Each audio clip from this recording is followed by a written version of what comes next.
ஆனால் இப்படிப்பட்ட ஒரு காலத்தில் இப்படி ஒரு செயல் நடந்திருக்கு அப்படின்னு அவங்க சொல்லும்போது ரொம்ப அதிர்ச்சியாக இருக்குது நமக்கு. கரெக்ட். அப்போ இவங்க என்ன பண்ணியிருக்கணும்னா, இதை கொஞ்சம் முன்னாடியே கிட்டத்தட்ட 6-7 வருஷம் ஆமாம் ஆயிடுச்சுன்னு அவங்க சொல்கிறாங்க. இதை கொஞ்சம் இம்மீடியட்டாக ரியாக்ட் பண்ணியிருந்தா சம்மந்தப்பட்ட அந்த நபரை வந்து அப்போவே ஒரு தண்டனை வாங்கி கொடுத்துருக்கலாம். இப்போவும் அவங்க யாருன்னு சொல்லலை. ஆமாம், அவரை நான் சொல்ல வேண்டிய இலைமறை காய்மறையாக தான் சொல்லியிருக்காங்க. ஆமாம், நம்ம சொல்ல வேண்டிய டைமில் நான் சொல்கிறேன், அதற்கான எவிடன்ஸோடு நான் சொல்கிறேன் அப்படிங்கிறாங்க. ஆனால் அவங்க எவ்வளவு விரைவாக சொல்கிறாங்களோ அவ்வளவு விரைவில் இதற்கப்புறம் வருகிற பெண்களை காப்பாற்றுகிற விஷயம் நடக்கும். ஏன்னா ஒரு ஒரு இசையமைப்பாளர்னு சொல்லும் பொழுது பல பேர் அந்த துறையில் உள்ளவங்க அவரை நம்பி போகலாம் இல்லையா? அப்போ இவங்களுக்கு ஏற்பட்ட நெருக்கடி அவங்களுக்கு ஏற்படாதுங்கிறது என்ன நிச்சயம்? புரியுது. இப்போ அவங்க நண்பர்கள் வட்டாரத்தில் அவங்க சொல்லிட்டாங்க, அந்த நபர் அப்படிப்பட்டவர் போவாதன்ட்டாங்க.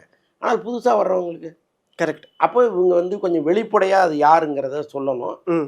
அதற்கான சட்ட ரீதியான பிரச்சனைகளை அவங்களே சந்திக்கணும். ஓகே, அது ஒன்று இருக்குது. ஏன்னா இப்போ எந்த குற்றவாளியும் ஆமாம் நான் குற்றம் பண்ணிட்டேன்னு அவனும் சொல்ல மாட்டான். ஆமாம், அப்போ அந்த சம்மந்தப்பட்ட இசையமைப்பாளர் என்ன பண்ணுவார், இவங்க அபாண்டமாக என் மேலே பழி சுமத்துறாங்க, அதை அவங்க சொல்கிறாங்களே, ஆமாம், இதுலேருந்து ஸ்டுடியோலேருந்து ஒன்று திருடிட்டு போயிட்டாங்க, அதனால் வந்து அவங்க என்னை பற்றி சொல்கிறாங்கங்கிற மாதிரி பிளேட்டை திருப்புறாருன்னு அவங்க சொல்கிறாங்க.